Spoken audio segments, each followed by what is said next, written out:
Bien, el control del recalentamiento se trata de, diría, primero, evitar que, como hemos dicho, que cuando sube la temperatura de la calle, me sube también la temperatura de evaporación, o sea que hay más presión en baja, da pie, al ser alimentado el evaporador por capilar, de que al haber más presión en alta, haya más caudal en el capilar, que la presión en baja sea superior y que este líquido pueda llegar al motor.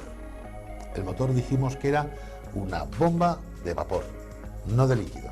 En el caso de llegarle líquido, pues podemos estropear el motor. Por otro lado, para que esto no suceda, al evaporador le tengo que tener bañado al máximo de su superficie con líquido que esté cambiando a vapor y de esta forma que pueda robar calor del ambiente. Para evitar que este líquido que está cambiando de vapor me llegue al motor, tengo que sacrificar una parte del evaporador. Hay que entender que como más pequeña sea la parte que sacrifico, mayor aprovechamiento de la tubería haciendo el cambio de estado este líquido. Y, tal como veremos en las prácticas que vamos a hacer, me limitaré a poner un termómetro en el último punto que quiera enfriar, o sea, a la salida del evaporador, al último tubo, y detectaré una temperatura. Esta temperatura que tengo en el termómetro, comparada con la temperatura de evaporación, acuérdate, para el peor día del año, para el día que haga más calor, la diferencia que tendrá que haber entre el termómetro y la temperatura del manómetro será de 5 grados, aproximadamente. Más negativo siempre, por supuesto, el manómetro que el termómetro. ¿Cómo lo ves? Creo haberlo comprendido. Cuando hablamos de recalentamiento, es una diferencia de temperatura de una inferior, que será la que me marque el manómetro, bien, y una un poco más elevada, igualmente pueden ser negativas ambas, sí, pero una un poco más elevada, que será la que me indique el termómetro a la salida del evaporador. Bien, esta te dirá cuánto recalentamiento llevan los vapores. Y creo que sería interesante agregar una cosa más. Venga. Cuando un líquido cambia de estado, todo el calor que absorba solamente lo utilizará para cambiar de estado. Bien. Pero cuando ya ha cambiado completamente de estado, es decir, ya no tenemos más líquidos, solamente tenemos gas, todo el calor que continúe absorbiendo este gas sí que lo utilizará para subir su temperatura. Correcto. Mientras haya recalentamiento, podemos garantizar que no tendremos líquido que vaya a absorber el compresor. Muy bien. Porque, mira, vamos a comparar. Que yo haga una carga de un aire acondicionado y que en invierno o en primavera le deje un recalentamiento de 5 grados. ¿Qué pasaría en verano, Martín? Uy, por esto que acabamos de hablar, afirmo que seguramente llegará líquido al compresor. Bien, ahora te voy a dar un pequeño susto. Vamos a ver. Tenemos que imaginar que en fábrica, supongamos un 3000 frigorías, sale cargado, todos los aparatos que salen de 3000 frigorías salen cargados con el mismo peso de refrigerante. ¿Qué te parece? Sí, salen de fábrica. Muy bien. Claro, se sirven a un país muy cálido o menos cálido. ¿Se van a comportar igual? Indudablemente que no, por Bien. lo mismo que hablábamos recién. Muy bien. O sea, uno irá muy cargado de refrigerante y otro irá poco cargado. Exacto. Bien. A uno, si acaso el profesional que lo instala tiene los conocimientos que aquí ofrecemos, pues sabrá que en el país más cálido tendrá que quitarle un poco de carga. Y en el país menos cálido, bueno, quizás igual anda bien. Muy bien. Esto en cuanto a la carga. Pero, ¿y cuando yo desplace una unidad de la otra más de no sé cuántos metros, de 5 metros, por ejemplo? Bueno, ahí ya entramos en terrenos, digamos, un poco más complicaditos. El tema es que si tú tienes una longitud de tubería, pues el refrigerante tiene que circular por ella y mientras más largo sea el tendido de la tubería, pues comienza a aparecer lo que se llaman caídas de presión o pérdidas de presión. Esto afecta el funcionamiento también puede presentarse el caso de tener que instalar la condensadora a una determinada altura, provocando esto una columna de líquido que también genera sus caídas de presión. Claro. Pero pienso que de momento sería bueno ir a un monitor pequeño, común, y ya luego poco a poco lo iremos complicando. Creo que sería lo más oportuno. Una instalación de aire acondicionado del tipo split, o sea partida, consta de una unidad condensadora instalada fuera del recinto que queremos enfriar y una unidad evaporadora instalada en el interior del recinto que queremos acondicionar. El condensador consta de un serpentín de cobre aleteado para aumentar así la superficie de transmisión con el medio condensante. Con la ayuda de un ventilador se forzará a pasar los metros cúbicos de aire necesarios para que la molécula de refrigerante pueda desprender el calor que trae del recinto acondicionado y el que le ha agregado el compresor por haberle comprimido. El dispositivo de expansión, en este caso tubo capilar, es donde se producirá el cambio de líquido a alta presión a líquido a baja presión. Y de aquí a la llave de servicio donde iniciará su camino hacia el evaporador como refrigerante en estado líquido a baja presión. Una vez evaporado este refrigerante, los vapores producidos serán conducidos a través de la tubería de gas hacia la aspiración del compresor, a través de una llave de servicio donde dispondremos de una válvula de acceso del tipo bus. El separador de líquido o depósito antigolpe de líquido que montan algunas instalaciones previene por la disposición interior de los tubos que cualquier partícula de refrigerante en estado líquido que pueda aspirar el compresor, por peso, quede en la parte inferior del separador. Solo cabría la posibilidad de aspirar líquido si el depósito se llenara hasta la toma interior del tubo de aspiración. En los compresores rotativos que montan algunas de estas instalaciones, el tubo de baja presión o aspiración está situado en la parte inferior y el tubo de alta presión en la parte superior. Cuando en la unidad condensadora veamos esta válvula de 4 vías, será que estamos ante una bomba de calor. En la unidad condensadora encontraremos dos condensadores, el de mayor capacidad encargado de ayudar a arrancar al compresor y un condensador de menor capacidad que ayudará a arrancar al ventilador de la condensadora.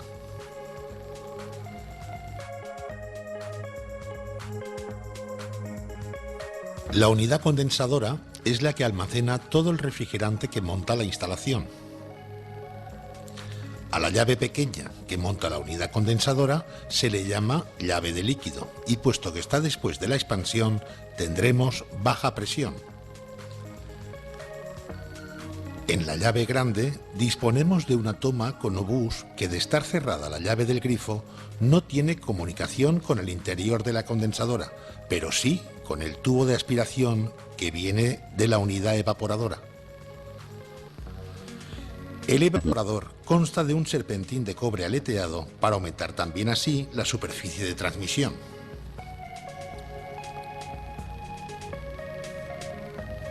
La turbina de la evaporadora será la encargada de hacer pasar los metros cúbicos hora de aire necesarios para que la cantidad de calor que aporte este aire sea capaz de hacer hervir los gramos de refrigerante líquido que entran en el serpentín del evaporador. La alimentación eléctrica de la instalación la efectuaremos en los terminales L y N de la unidad evaporadora. El interconexionado eléctrico con la unidad condensadora lo haremos a través de una manguera eléctrica con el número de hilos y sección aconsejada por el fabricante, uniendo número con número los terminales de cada unidad. Las tuberías de cobre que unirán a las dos unidades lo harán a través de abocardados y tuercas de unión.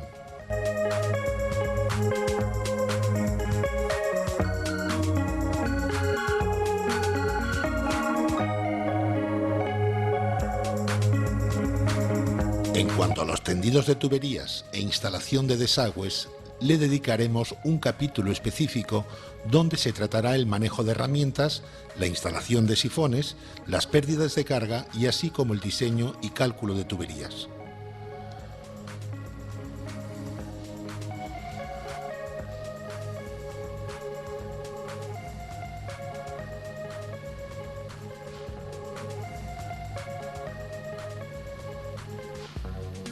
Una vez instaladas las tuberías de cobre, nos ha entrado aire en todo el circuito que hemos abierto.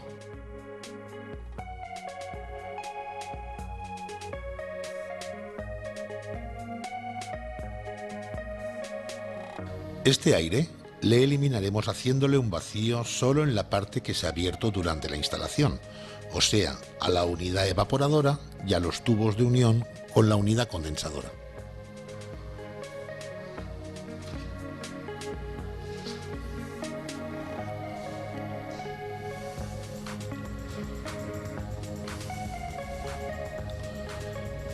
Una vez conseguido el vacío, como siempre primero cerraremos el grifo del manómetro.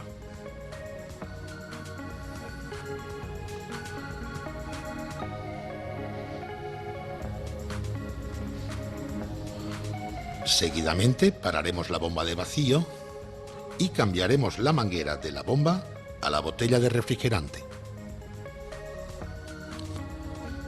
Abriremos el grifo de la botella y purgaremos el aire de la manguera de servicio.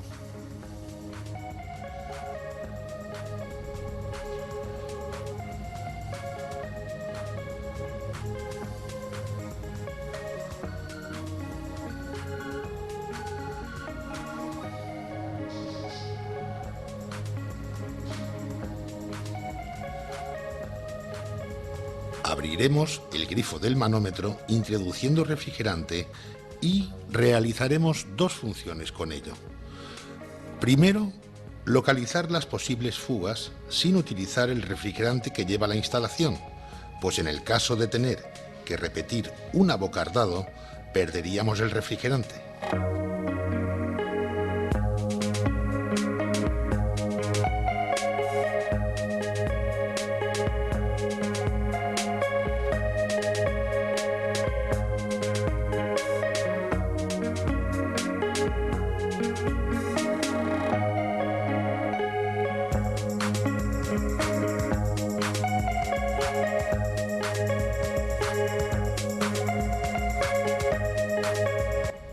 Y segundo, con este sistema hemos roto el vacío con refrigerante, con lo cual, cuando saquemos este refrigerante de la instalación, saldrá con toda la humedad que ha sido capaz de captar.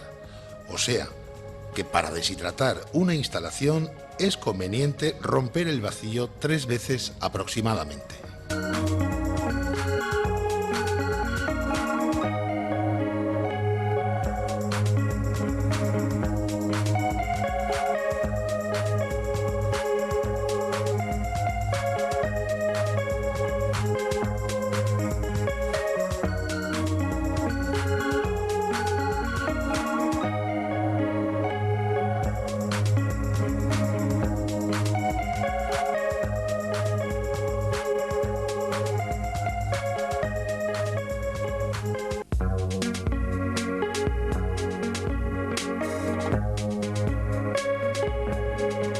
En caso de realizar un barrido, ya que la unidad condensadora está cargada con refrigerante, abriremos la llave de líquido y el refrigerante circulará hacia la evaporadora. En el retorno, purgaremos la instalación por la válvula obus de 15 a 20 segundos aproximadamente, sacando de esta forma el aire de su interior.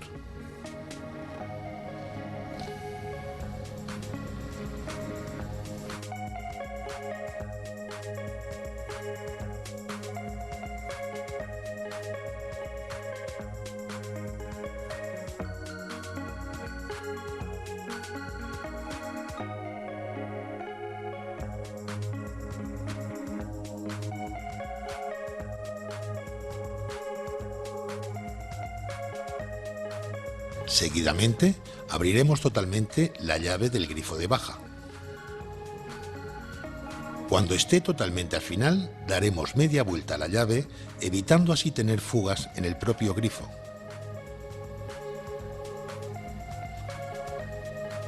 Instalaremos el manómetro de baja en la toma de servicio y purgaremos como precaución el aire que contiene la manguera azul con el propio gas que tiene la instalación.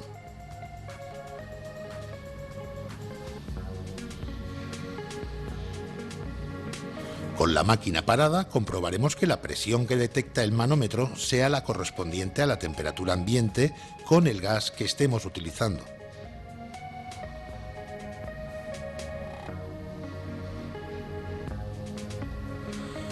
La segunda comprobación que debemos realizar es el control del recalentamiento que llevan los vapores a la salida del evaporador. Una vez tengamos ambientado el recinto a acondicionar, compararemos la temperatura de evaporación en el manómetro de baja con la temperatura detectada por el termómetro a la salida del evaporador.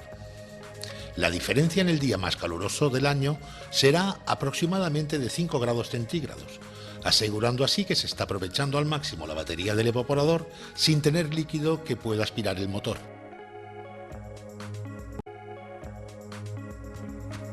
La tercera comprobación que haremos será a través de la pinza amperimétrica controlar el consumo eléctrico de la instalación comparándolo con la intensidad nominal que figura en la placa de características.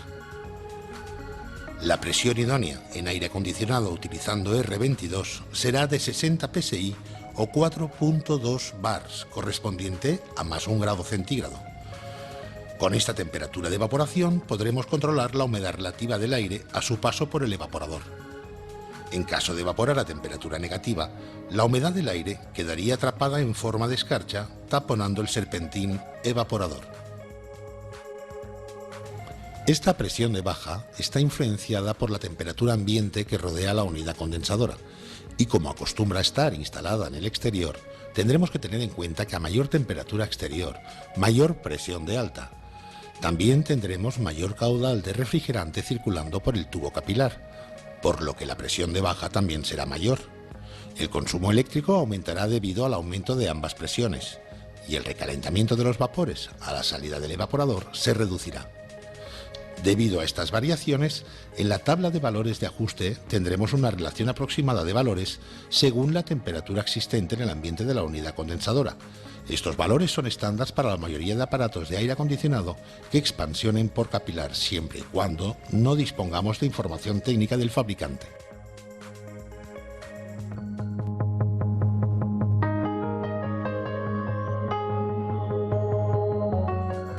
A continuación, pasaremos a realizar 3 ejemplos de ajuste con diferentes temperaturas exteriores.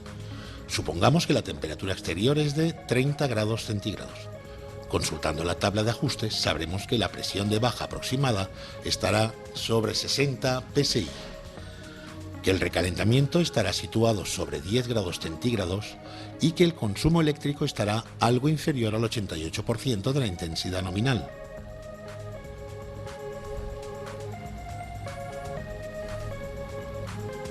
Una vez ambientado el recinto, encontramos una presión de 66 psi, correspondiente con R22 a más 4 grados centígrados. Y el termómetro nos indica una temperatura de más 9 grados centígrados. El recalentamiento existente en esta instalación será de 5 grados centígrados. En este caso, tendríamos que descargar refrigerante hasta que la diferencia entre la temperatura de evaporación y la temperatura del termómetro estuviera en 10 grados centígrados.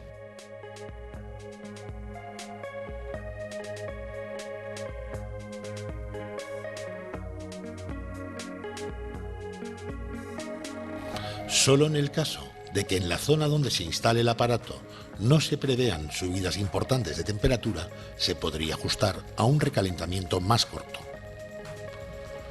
Pero si a la misma temperatura ambiente de más 30 grados encontramos la presión a 54 psi, correspondiente a menos 2 grados centígrados, y el termómetro detecta una temperatura de más 15 grados centígrados,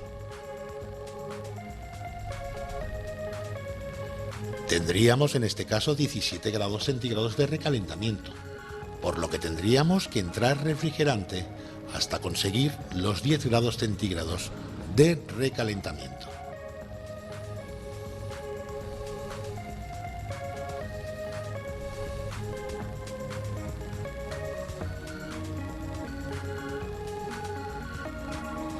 Ahora bien, si la temperatura exterior es de más 36 grados centígrados, Consultamos la tabla de ajuste y el recalentamiento que tenemos que encontrar es de 5 grados centígrados. O sea, tendremos que evaporar a una temperatura que, restada a la del termómetro, nos dé 5 grados centígrados.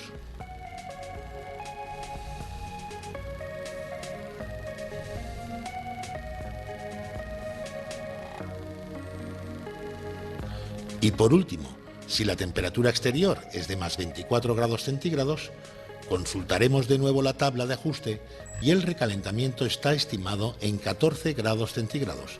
O sea, entre la temperatura de evaporación y la lectura del termómetro tendrá que existir una diferencia de 14 grados centígrados. Siempre más positivo el termómetro que el manómetro.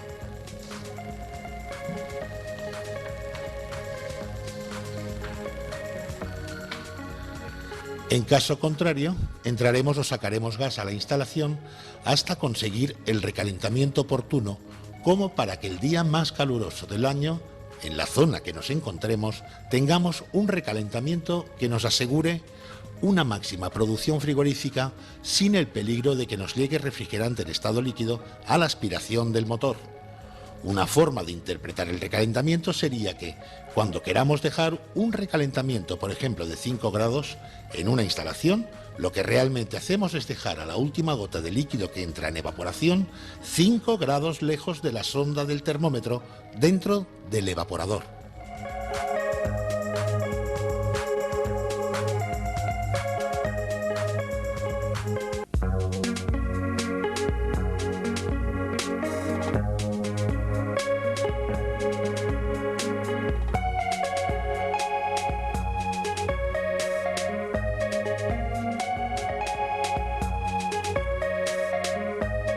El método que seguiremos en técnicos de servicio para diagnosticar las diferentes averías que se puedan ocasionar en este tipo de acondicionadores se basarán en inspeccionar 3 puntos de la instalación y tomar 2 mediciones.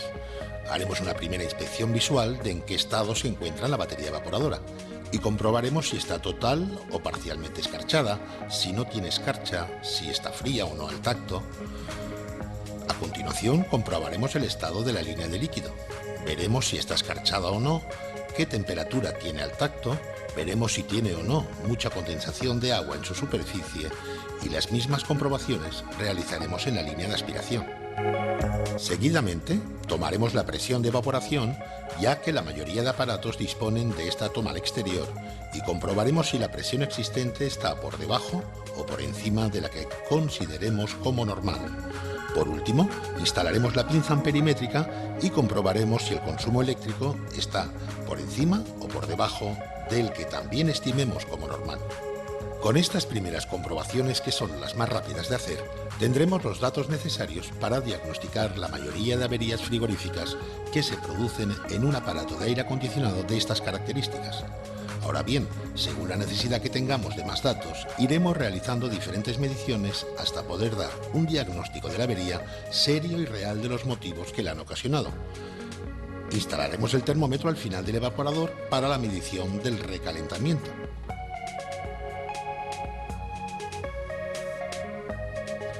Medición del salto térmico en la batería condensadora. Para una instalación de este tipo y con una temperatura ambiente de más 31 grados centígrados, daremos un valor aproximado de 17 grados centígrados como normal, ya que su valor depende de la temperatura exterior y del coeficiente de eficiencia energética del aparato.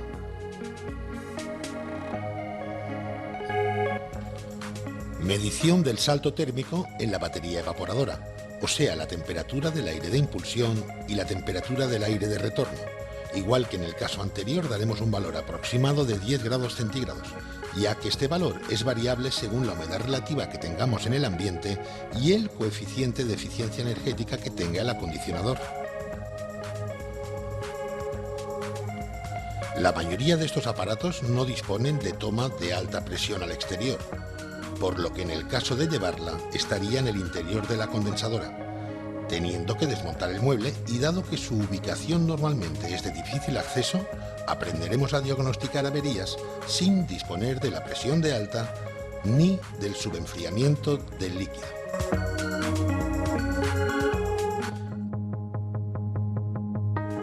La queja del cliente en esta primera avería es de que la instalación enfría poco. El técnico de servicio empezará por inspeccionar los 3 estados y realizar las 2 mediciones de presión y consumo, encontrándose con estos datos. Seguidamente vamos a intentar analizar con estos primeros datos el diagnóstico de la avería. La evaporadora está escarchada debido a que al evaporar a una presión más baja de lo normal, el líquido está evaporando por debajo de 0 grados. Y la humedad que contiene el aire que circula a través del evaporador deja su humedad en forma de escarcha.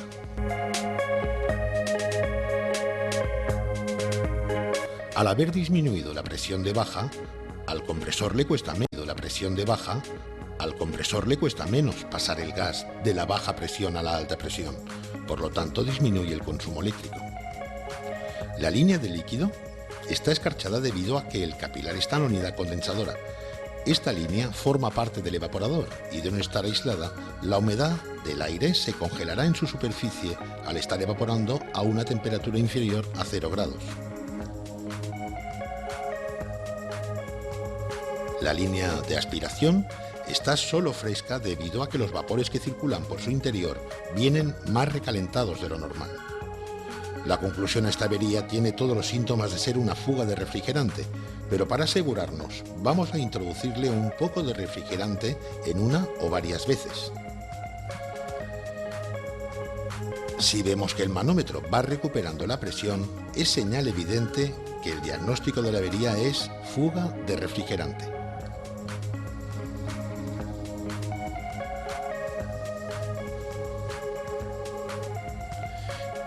De no recuperar la presión, la avería sería un tapón parcial en el interior de los tubos, pero al ser una avería menos frecuente, la desarrollaremos más adelante. Diagnosticada la avería y comprobando que al introducir gas, la instalación vuelve a los valores de presiones, consumo y estado de los componentes normales, procederemos a parar la instalación y esperaremos a que se igualen presiones de alta y baja.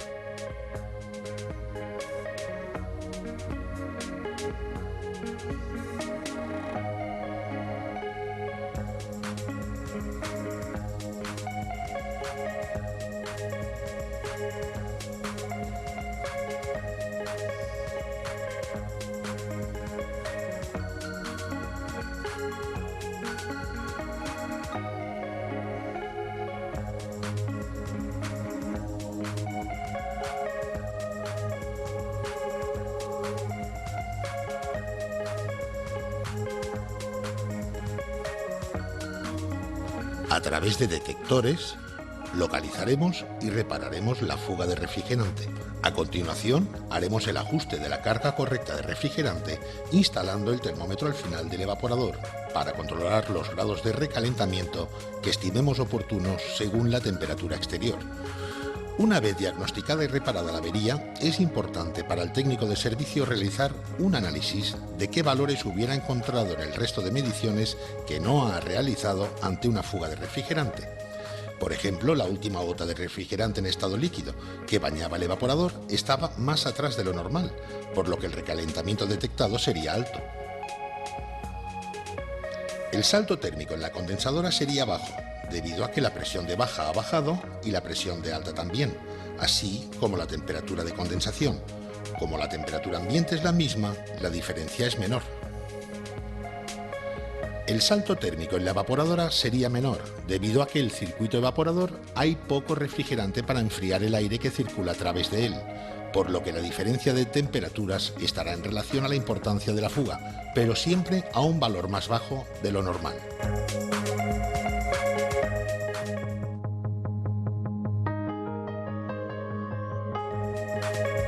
En la avería número 2 realizamos los 5 controles y nos encontramos con estos datos.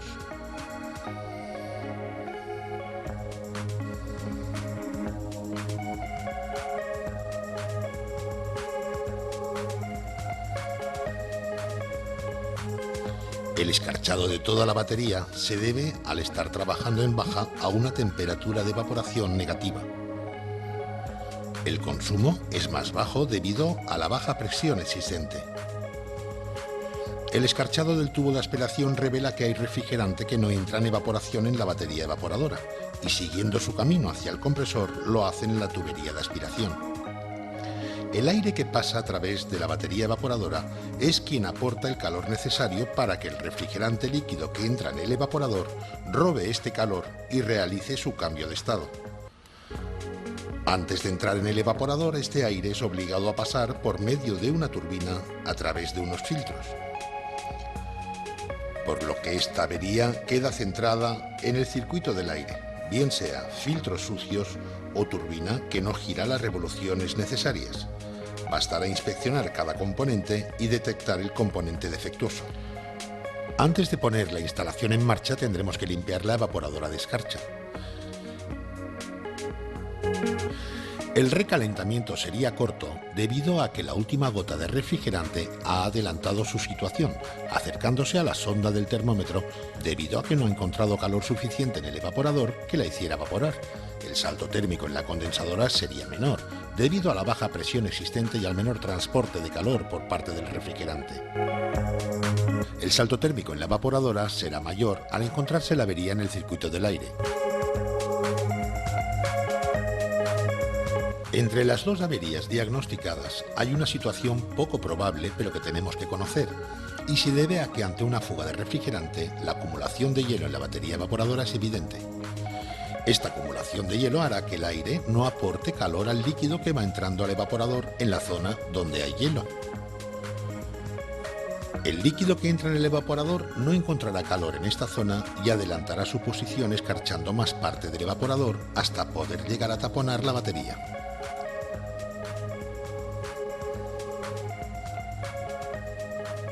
En tal caso, empezaría a escarchar la línea de aspiración, dando pie a que, por los síntomas, diagnostiquemos la avería como filtros sucios, siendo en realidad fuga de refrigerante.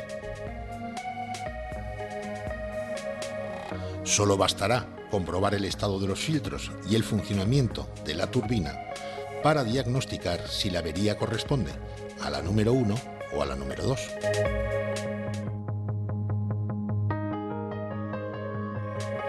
En los controles realizados en la avería número 3 nos encontramos con estos datos.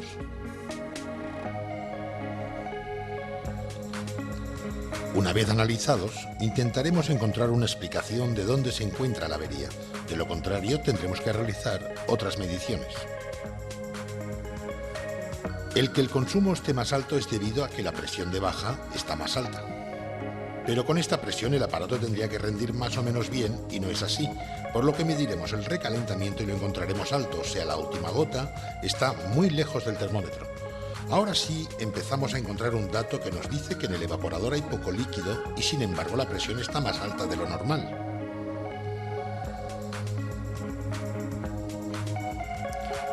Este aumento de presión no está producido por el robo de calor del recinto, pues en la evaporadora hay muy poco salto térmico, por lo que la avería está localizado en la condensadora.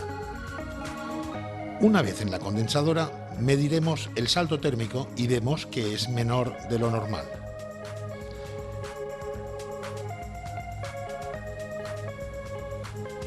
Esto lo puede originar el condensador sucio o bien el ventilador que no funcione o que no tenga las revoluciones necesarias, y el refrigerante no puede liberar el calor que trae consigo, dando lugar a un aumento de presión en alta y aumentando el caudal de refrigerante en el tubo capilar, así como su temperatura de llegada a la entrada del evaporador. Por este motivo encontramos la presión de baja alta. Limpiando el condensador o bien reparando el circuito de ventilación, la avería estará solucionada.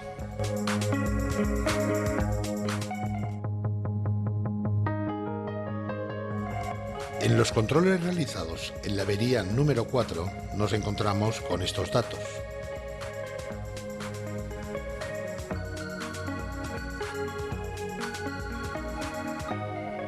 El dato que realmente nos indicaría el seguimiento lógico de la avería sería la toma del recalentamiento, puesto que, aparte de haber encontrado la presión y consumo algo más altos de lo normal, el tubo de aspiración con mucha condensación de agua y mucho más frío que de costumbre parece indicar que la máquina está sobrecargada de refrigerante.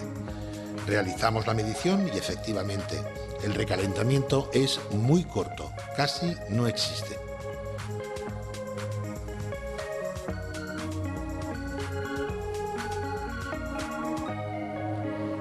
Ahora podemos explicar cómo en el tubo de aspiración se condensa tanta humedad y no se congela.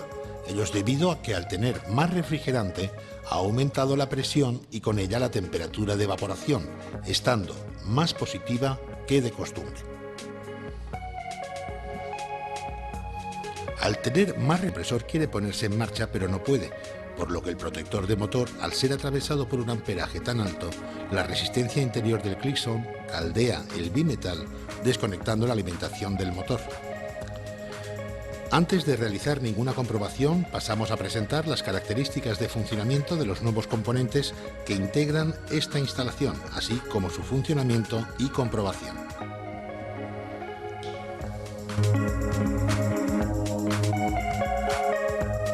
En equipos de aire acondicionado encontraremos motores de fase partida con condensador permanente o de marcha.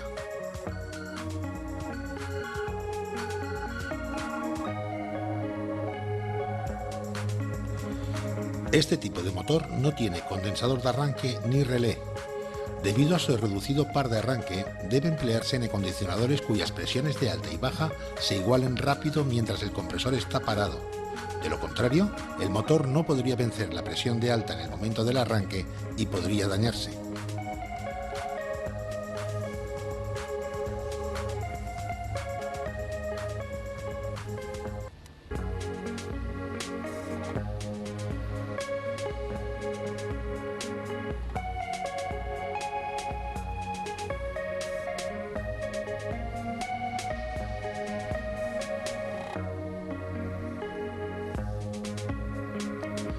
El condensador de marcha se queda siempre conectado en el circuito, aumentando así la potencia del motor.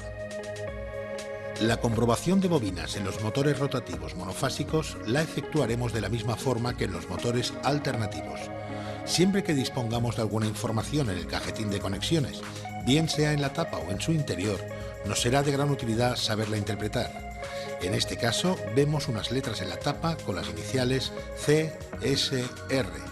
Pues tendremos que recordar que el terminal que corresponda a la letra C será el común del motor. El terminal con la letra S corresponde a Start, o sea, arranque, y R corresponde a Run, o marcha.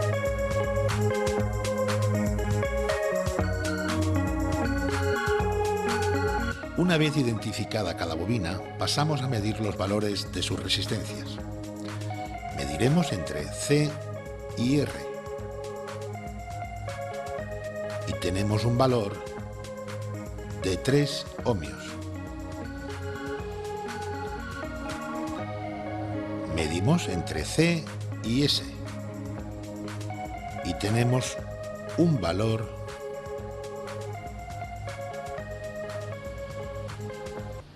de 6 ohmios.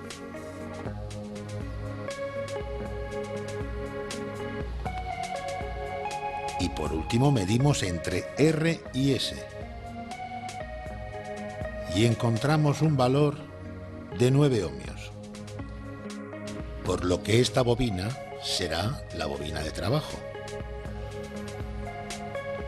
Esta bobina será la de arranque.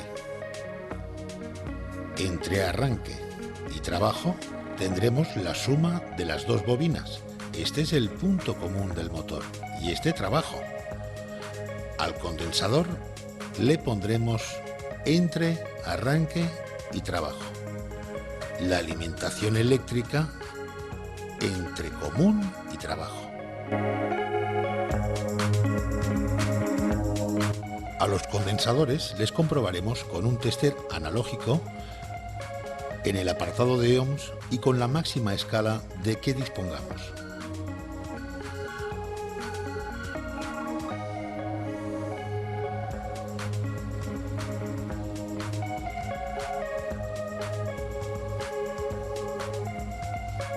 En principio, le descargaremos cruzando sus terminales.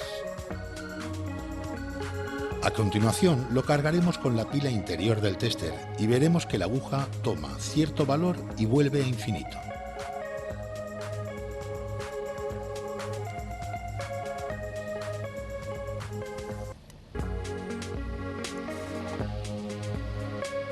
Seguidamente, y sin descargarlo, invertiremos las puntas del téster en los terminales del condensador y, de estar bien, la aguja deberá desplazarse a 0 y volver a infinito.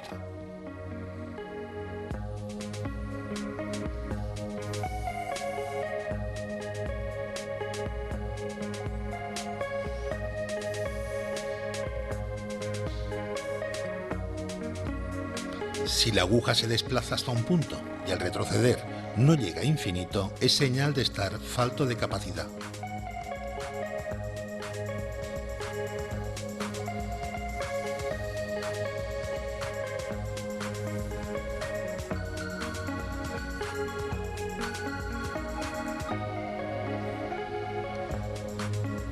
Si la aguja no se desplaza, es señal de estar abierto.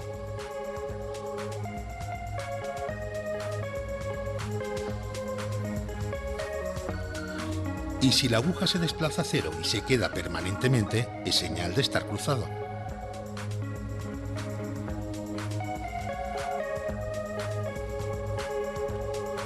En caso de ser la carcasa metálica, puede estar comunicado con el interior del condensador, por lo que de estar bien no debe encontrarse continuidad. Conociendo el tipo de motor y sistema de arranque que se emplea en este tipo de aparatos, podemos diagnosticar que la avería se encuentra en la bobina de arranque si está abierta, o en el condensador si está defectuoso,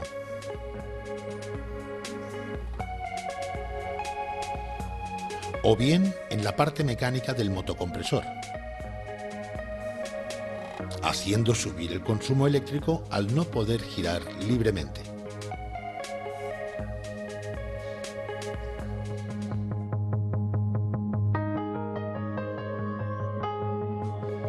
En los controles realizados en la avería número 6 nos encontramos con estos datos.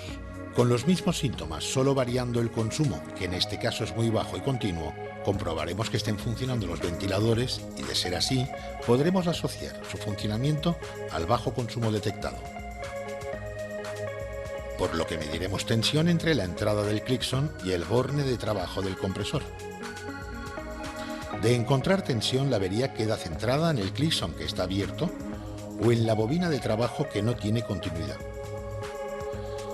Si no encontramos tensión, la avería podría estar en el cableado eléctrico o bien en el circuito electrónico, pero nunca en el motocompresor.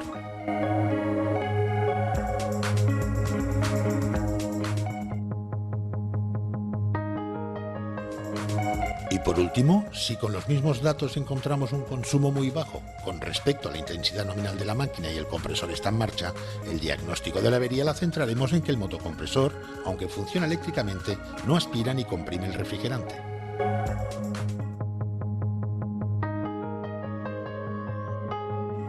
En los controles realizados en la avería número 8 nos encontramos con estos datos. Comparándolos con los de la avería número 1, tiene todos los síntomas iguales a fuga de refrigerante. Para asegurarnos que la fuga introducíamos refrigerante y controlábamos que si el manómetro recuperaba presión. En tal caso, el diagnóstico de la avería era fuga. En este caso, introducimos refrigerante y el manómetro de baja no recupera la presión. Solo en caso de introducir mucho refrigerante recupera algo la presión, pero no consigue la de trabajo, cosa que el técnico de servicio tiene que empezar a pensar dónde está el refrigerante que estoy poniendo para que no lo detecte el manómetro. Por lo que realizamos la medición del recalentamiento y lo encontramos largo, o sea, la última gota muy lejos del termómetro, aunque le pongamos más y más refrigerante. Estas últimas reacciones del manómetro y el termómetro ante la entrada de refrigerante nos llevan a pensar que el refrigerante que hemos puesto está almacenado en la condensadora. Por lo que adivinamos que la avería se puede tratar de un tapón parcial en un tubo o bien que la línea de líquido esté aplastada en algún punto. Revisaremos al tacto la línea de líquido en todo su recorrido, esperando encontrar una zona con diferentes temperaturas. De encontrarla, podemos asegurar que en su interior se encuentra el tapón.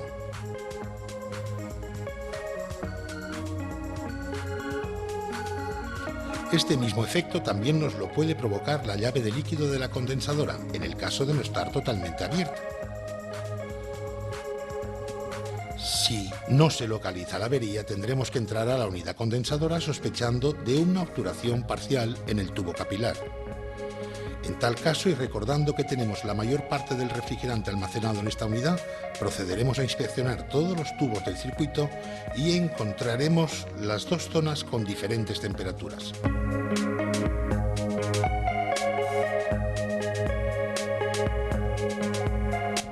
A través de barridos limpiaremos el circuito y seguidamente realizaremos el vacío, carga y ajuste del recalentamiento oportuno.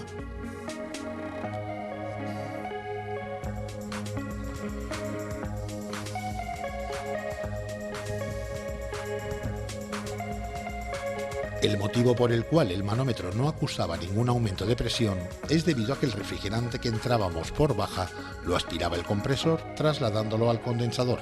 Una vez allí, era retenido por la obstrucción en su camino hacia el evaporador, por lo que la obstrucción hacía de elemento restrictor, creando dos zonas de diferentes temperaturas.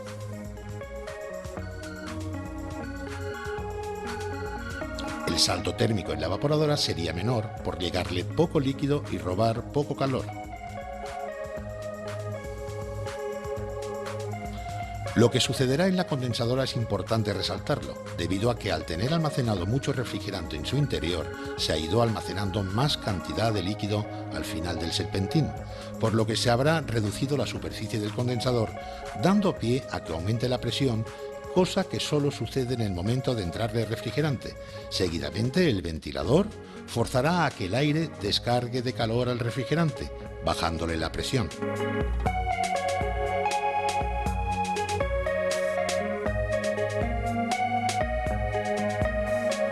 Por lo tanto, el salto térmico en esta unidad será inferior, igual que el consumo eléctrico, al haber bajado las dos presiones. En los controles realizados en la avería número 9 nos encontramos con estos datos.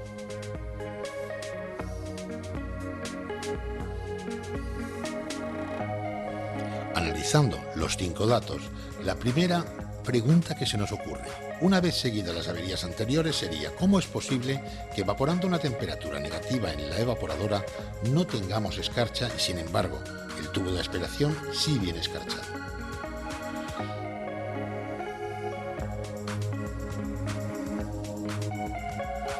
Esta situación solo es posible cuando en el tubo de aspiración tengamos una obstrucción parcial debido al aplastamiento del tubo en algún punto o bien por un tapón parcial de soldadura. Revisando la línea al tacto, igual que en la avería anterior, encontraremos dos zonas que estarán a diferentes temperaturas. Reparando o sustituyendo la zona afectada, daremos la avería por solucionada.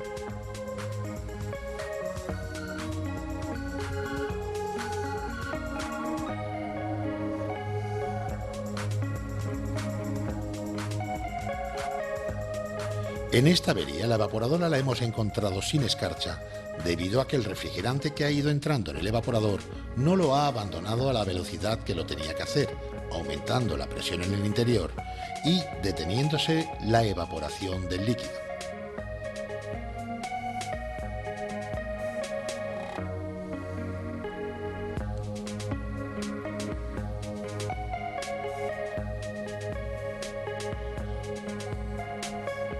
A partir del tapón parcial es donde el líquido ha encontrado una baja presión que le ha llevado a cambiar de estado. El vapor que produce este líquido al evaporarse es poco comparado con el volumen horario aspirado por el compresor, por lo que la presión la hemos encontrado más baja, así como el consumo eléctrico.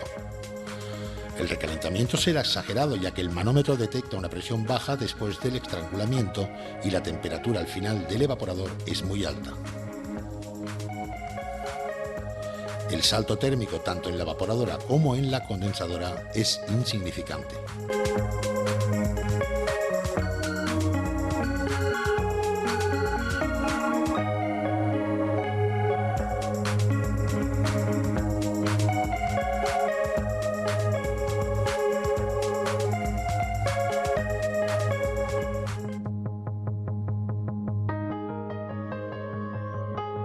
En los controles realizados en la avería número 10 nos encontramos con estos datos.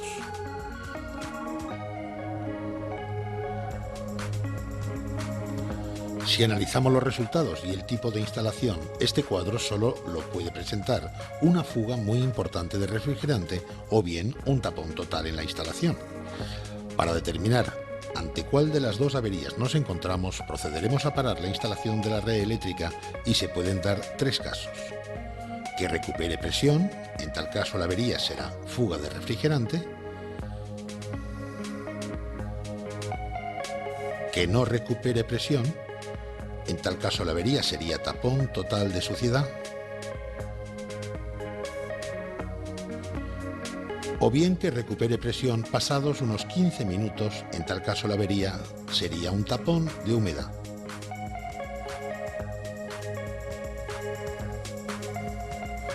El tapón total por suciedad en el interior del circuito acostumbrará a estar a la salida del filtro secador, o en el caso de no tener instalado el filtro secador, el tapón acostumbra a estar al principio del capilar. En cualquier caso, iniciaremos la reparación cortando el tubo capilar al final de su recorrido. De no salir refrigerante, que es lo más probable, cortaremos en la entrada del capilar. Si sale refrigerante, el tapón está dentro del capilar.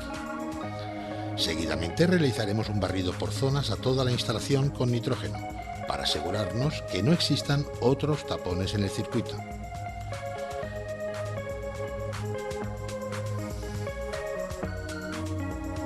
A continuación, realizaremos el vacío, carga y ajuste del recalentamiento oportuno según la temperatura exterior.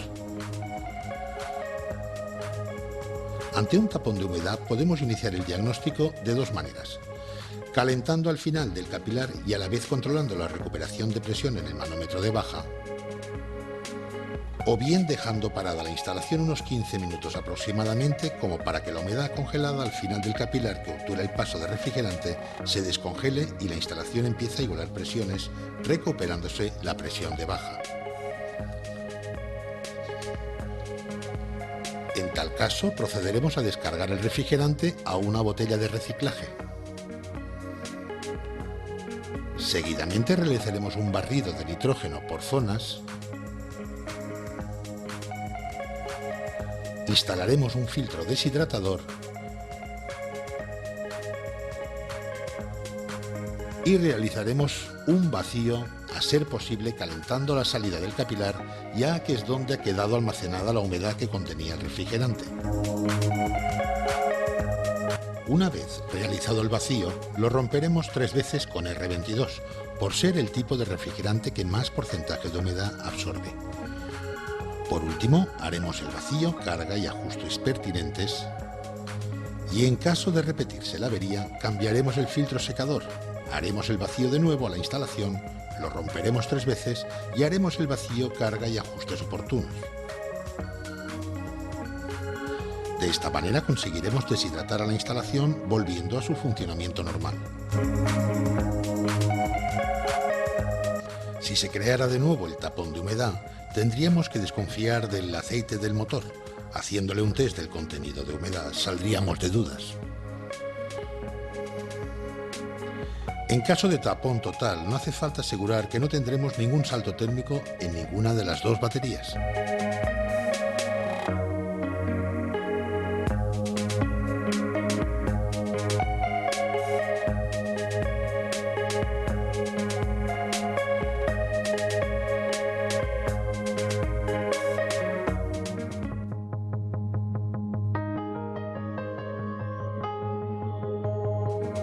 En los controles realizados en la avería número 11 nos encontramos con estos datos. En cuanto al análisis de estas mediciones, se encuentra como variante la inestabilidad en la lectura en el manómetro de baja presión, que no permanece estable. Solo se producirá esta reacción de la pinza amperimétrica cuando la presión de alta es muy alta y al compresor le cuesta prácticamente lo mismo subir la presión de 58-60-62 psi a 350, presión correspondiente a más 64 grados centígrados, temperatura no muy normal para un aire acondicionado equipado con R22.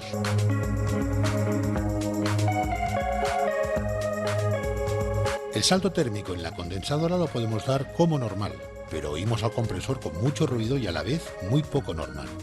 Si tocamos los codos de la batería condensadora encontramos que el primer codo está exageradamente caliente y todos los demás están templados al tacto. Si unimos estos últimos datos a la inestabilidad del manómetro de baja y al exagerado consumo eléctrico, todo será debido a tener circulando con el refrigerante gases incondensables, bien sea aire, nitrógeno o restos de un detergente como R11 o 141B. La operación que realizaremos para comprobar si la instalación tiene incondensables será: cerraremos la llave de líquido con la instalación en marcha. Comprobaremos que el manómetro de baja no desciende la presión por debajo de la atmosférica, o sea, 0 manométrico.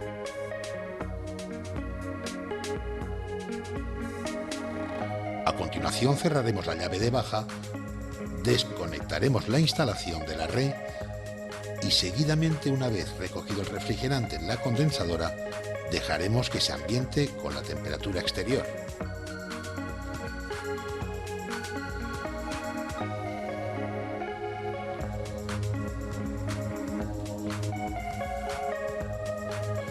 Quitaremos el tubo de líquido de la llave de la condensadora. En su lugar, instalaremos la manguera correspondiente al manómetro de alta y abriremos la llave de líquido. Y compararemos la temperatura que tengamos en el ambiente con la temperatura detectada en el manómetro según el refrigerante. De existir diferencia, corresponderá a los incondensables existentes en la instalación. Ya que el líquido se situará por peso en la parte inferior del condensador, podremos purgar siempre que dispongamos de una toma en la parte superior del condensador, donde si purgamos nos saldrá refrigerante en estado gaseoso más aire o los incondensables. En caso de no tener toma en la parte alta del condensador, nos limitaremos a vaciar la instalación de refrigerante, haremos de nuevo el vacío, carga y el ajuste correspondiente de recalentamiento.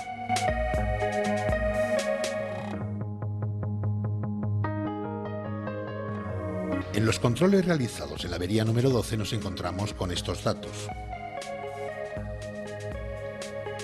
En el análisis de las 5 comprobaciones nos podría confundir con condensadora sucia.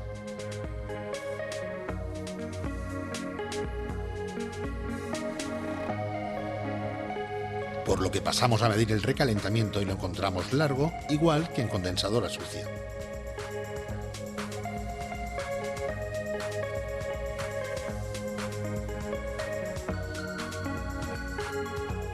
El salto térmico en la evaporadora lo encontramos bajo, igual también como en condensadora sucia. Por último, mediremos el salto térmico en la unidad condensadora y encontramos un salto normal, incluso algo superior. Esta comprobación nos dice que en la condensadora la transformación de gas a líquido se está realizando correctamente, por lo que solo se producirá esta reacción de la pinza amperimétrica cuando la presión de alta es muy alta y al compresor le cuesta prácticamente lo mismo subir la presión de 58-60-62 psi a 350, presión correspondiente a más 64 grados centígrados, temperatura no muy normal para un aire acondicionado equipado con R22.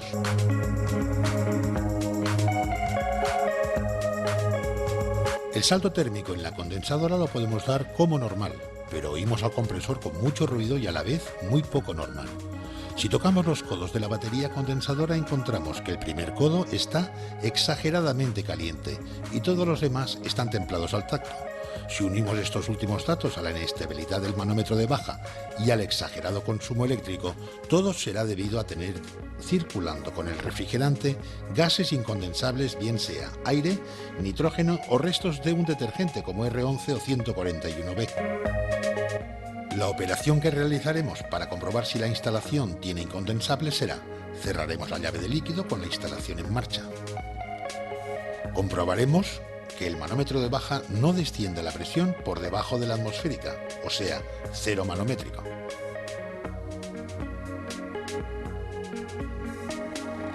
A continuación cerraremos la llave de baja, desconectaremos la instalación de la red y seguidamente, una vez recogido el refrigerante en la condensadora, dejaremos que se ambiente con la temperatura exterior.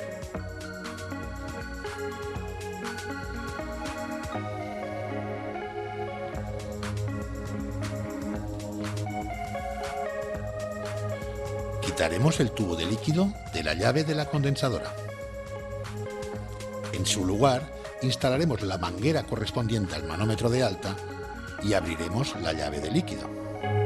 Y compararemos la temperatura que tengamos en el ambiente con la temperatura detectada en el manómetro según el refrigerante.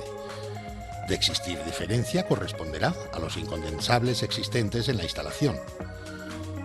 Ya que el líquido se situará por peso en la parte inferior del condensador, podremos purgar siempre que dispongamos de una toma en la parte superior del condensador, donde si purgamos nos saldrá refrigerante en estado gaseoso, más aire o los incondensables. En caso de no tener toma en la parte alta del condensador, nos limitaremos a vaciar la instalación de refrigerante, haremos de nuevo el vacío, carga y el ajuste correspondiente de recalentamiento.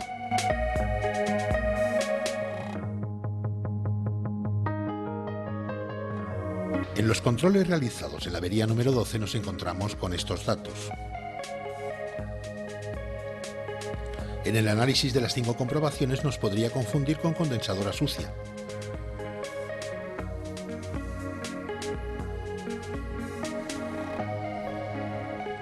Por lo que pasamos a medir el recalentamiento y lo encontramos largo, igual que en condensadora sucia.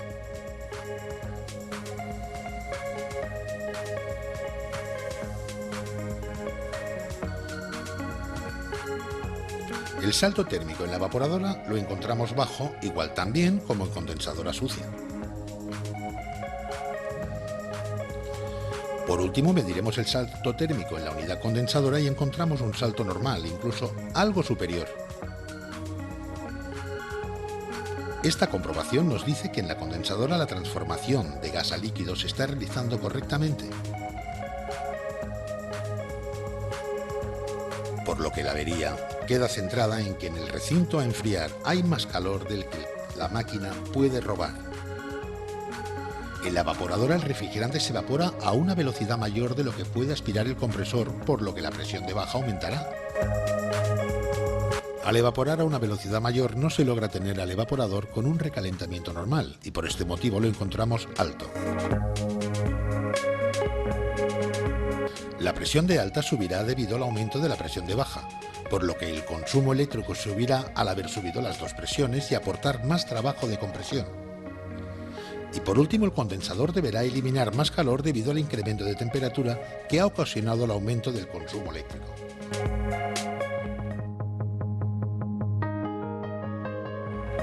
En los controles realizados en la avería número 13 encontramos estos datos. En el análisis de estas 5 comprobaciones podremos asociarlas a filtros sucios, ya que las mediciones y estado de los tubos se parecen mucho. Medimos el recalentamiento y comprobamos que también es corto.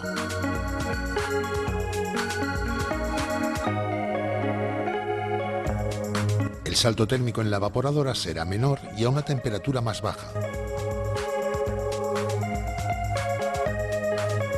Esta situación la encontraremos cuando en el recinto hay poca carga térmica, o sea, está vacío de personas o el equipo está sobredimensionado. Al llegar el líquido refrigerante a la evaporadora y no encontrar calor suficiente para entrar en evaporación, sigue su camino por el tubo de aspiración hacia el compresor, escarchándolo, por supuesto. Al haber encontrado poco calor, se ha evaporado poco refrigerante, creando poco vapor, por lo que ha bajado la presión de baja. Entrando a evaporar a temperaturas negativas y escarchándose la batería.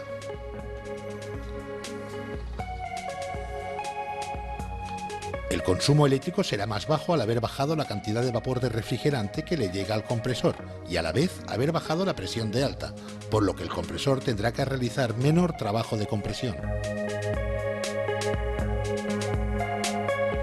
El salto térmico en la unidad condensadora será también más bajo por la disminución de presión en alta. Los ciclos de funcionamiento serán cortos.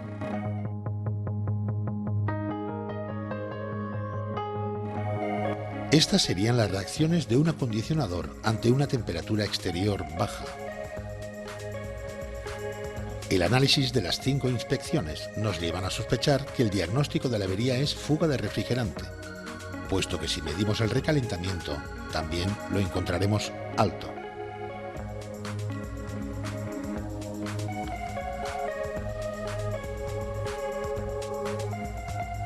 Es importante resaltar que estas mediciones también las encontraremos cuando tengamos una temperatura exterior baja.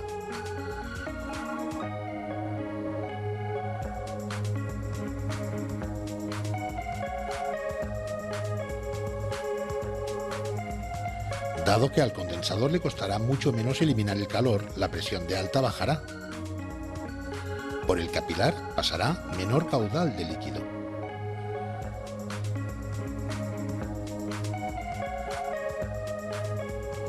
Bajando la presión de baja y siendo menor la cantidad de líquido que entra en el evaporador, por lo que el robo de calor del recinto será menor. Y la temperatura y humedad relativa del local serán más altas, y por estos motivos se reduce la capacidad de enfriamiento del acondicionador. Los saltos térmicos en las dos baterías también serán menores. La solución a esta situación la encontraremos instalando un control de condensación a través de termómetros, presostatos o variadores de velocidad que actúen sobre el ventilador de la condensadora, activándolo o no a partir de una temperatura o una presión, manteniéndose de esta forma una temperatura de condensación más o menos constante.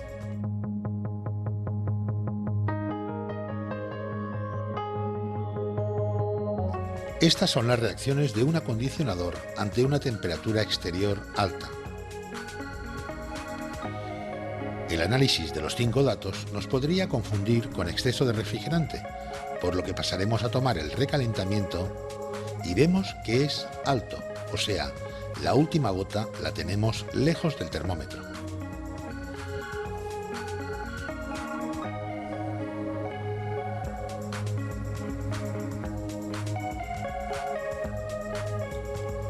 Esta situación se nos dará cuando tengamos una temperatura alta, tanto sea en el ambiente exterior o en el aire que aspira el condensador.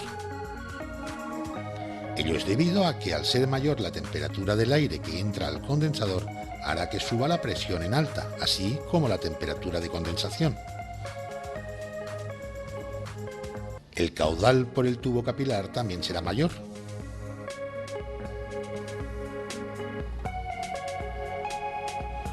Pero como la cantidad de líquido que se tendrá en el condensador será menor y a mayor temperatura, al entrar en el evaporador, este líquido tendrá que autoevaporarse en más cantidad hasta conseguir la temperatura de evaporación del propio líquido, reduciéndose de esta forma la capacidad del sistema. Por esos motivos, la presión de baja será más alta. Los saltos térmicos, tanto en la unidad evaporadora como en la condensadora, serán menores. La solución la tendremos en situar a la condensadora en un ambiente más fresco o, de lo contrario, instalar un sistema de condensación adicional que entre en funcionamiento solo a partir de ciertas presiones o temperaturas. Bueno, Francés, yo creo que con estos conocimientos básicos que hemos adquirido respecto de lo que es un aire acondicionado, su instalación y puesta en funcionamiento, ya estamos en condiciones de hacer una instalación de un aire acondicionado. Hombre, en principio lo que hemos hecho, ya digo, es romper el hielo. Hemos tenido un primer contacto con el aparato, qué componentes le integran, cómo se comprueban, cómo trabajan, qué fallos pueden producir. De momento te habrás dado cuenta que lo que hemos hecho estas primeras pruebas han sido una bomba de calor y sin embargo no hemos hablado nada de cómo se carga en invierno, cómo se comporta ante averías, cómo detectarlas. Yo creo que hay que darle tiempo a todo. Vamos a ir avanzando juntos. De momento las bases van a ser las mismas que hemos visto hasta ahora, pero ampliadas con la importancia del aparato. Más componentes, más automatismos, una parte eléctrica que le integra, una parte electrónica, pero no vamos a correr más. También dentro de este tema se incluye lo que es cálculo de tuberías, pérdida de carga, por supuesto, cálculo de carga térmica, frigorías. Cuenta que todo el final está entrar en el diagrama entálpico de una forma agradable, bonita, y es donde le empiezas a ver un poquito la luz al final de la carrera. Es verdad. De todas maneras, considero que esto tendrá continuidad y todo lo que vaya surgiendo en esto será siempre en beneficio vuestro.